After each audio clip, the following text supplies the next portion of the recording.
Hello, I'm Michael Siegenthaler and welcome to Skits Comic. Today we are drawing Cyberfrog. Remember to go on over to INDIEGOGO and get on our mailing list. The link is in the description. Today we're working on Cyberfrog. So today we're going to talk about color. Now there is a ton of different ways you can actually color an image.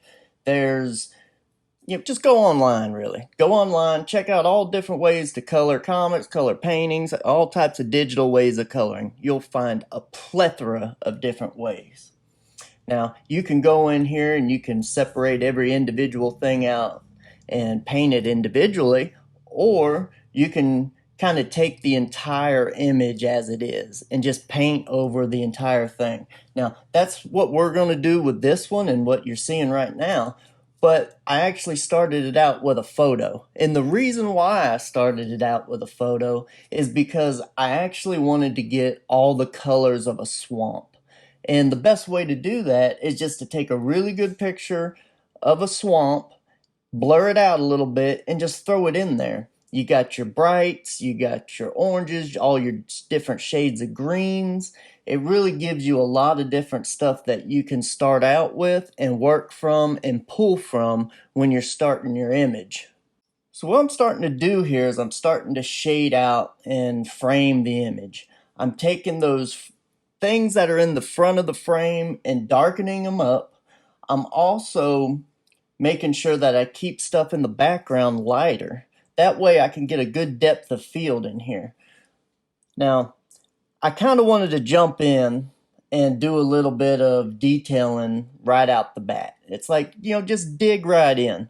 So I hopped onto this chicken here in front and I just started to kind of throw some marks in, some feathers, just to kind of, so I know what I'm working with. It's like, man, that chicken's really cool. He's right there. And that's one of the good things that you need to do when you're working on your own pieces. It's like, don't just work in one spot and do one thing. It's like, jump around, do what feels right in the image. You'll find something here, you'll find something there that's like, I kind of want to work with this. I'm not liking that. Well, that's when you work on it.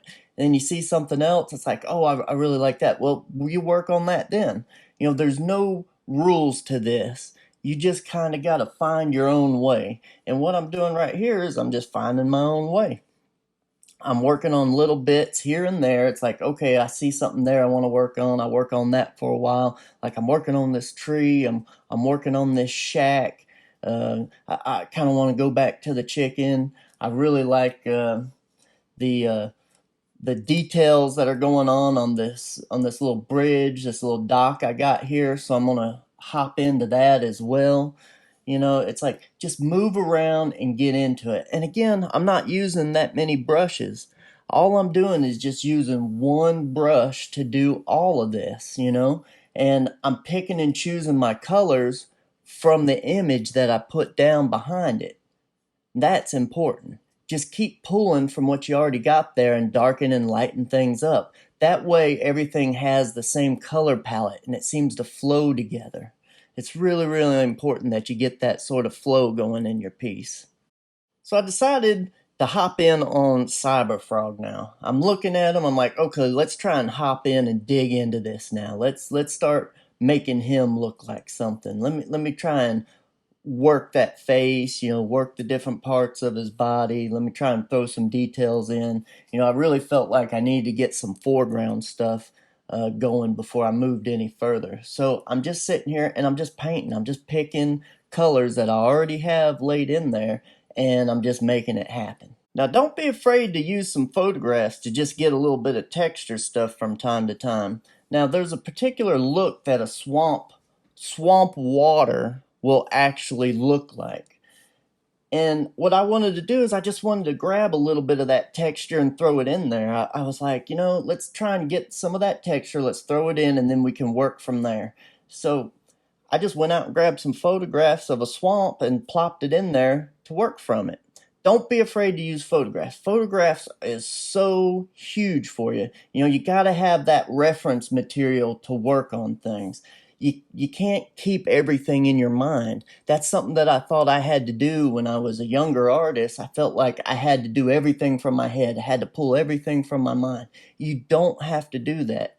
Go out there, find reference material and work from it, especially when you're doing this concept stuff. It's not really important that you have to create everything from your mind because you can't do it. So don't worry about it. Just go in, go find you some reference material to work from. If you're in a tough spot or something like that, just go grab it and start rolling into it. So I'm working on these cypress knobs, and how do you know what a cypress knob looks like? Again, go get you some photo reference. So what's important when you're actually working on a concept piece? The important thing is just getting the right amount of detail you need to use for later. You just need information to show a scene and to sell an idea to a client or to yourself. It just matters what you're using the piece for. Now for me, I knew that the swamp wasn't that important and I just wanted it to kind of be in there. So most of my focus is actually on getting Cyberfrog and the chicken to look right, because that's what I want people to really look like. So to actually look at. So getting in there and detailing and really working and painting on Cyberfrog and the chicken was really, really important for me. So where did I get my information for Cyberfrog? Again, how did I know what Cyberfrog looks like? Well, I had to go to the comic books, roll into them comic books, get your reference material, and find out what he looks like. Now for me, I was like, well, he's in the swamp, he's green, he's a frog, so I'm going to pull my greens and stuff from the actual swamp that I painted around him. But for those shiny technical bits, man, I really had to go out there and look at it and see what shiny stuff looks like. What does metal look like? So that's something that I really had to pay attention towards because I wasn't actually really used to doing some of that stuff. So we'll get it in there, we'll start painting it and just getting the roughs in there. And then later on in the painting, we'll actually go back and really make it shiny and pop and stand out amongst the rest of the piece, because you don't really find too many shiny things in the swamp. Swamp is dull, it's a lot of greens, it's a lot of muteds. Something that I noticed when I was looking at Cyberfrog in the comic book was his face always seems to have a reflection in those big shoulder balls. I'm not really sure what they are, but his face just always sort of reflects in there. So that was something that I wanted to kind of sketch in there and get it in, so I know later on when I actually do the shiny bits I make sure I get that feature done. Now I'm also working on these big fins that are coming out of his shoulders. I'm not actually sure what those are for. I mean, I saw in one of the comics there that a nun got stuck on it, and that was kind of funny. But anyway, maybe it's just cool visually, and that's why he put it in there. And there's nothing wrong with that. If you see something that you think would make your character look cooler, well, just put it in there. It doesn't really necessarily have to do anything. It doesn't have to have some sort of function. Sometimes you just need cool stuff, and maybe that's exactly what he did. Now, we're just finishing up the piece here for this video, and on the next one, we're really going to get into making the whole scene pop. We got all of our basic information in there, and for now, we're just going to pause it here and come back and really, really make that scene pop. Remember to go on over to INDIEGOGO and get on our mailing list. The link is in the description. Really hope y'all enjoyed this drawing today. Why don't you let me know what you think down below? Don't forget to subscribe down below, hit that notification bell, and share our videos. Also check out Come Get Some, a new show hosted by Black Star. She's the host of the universe.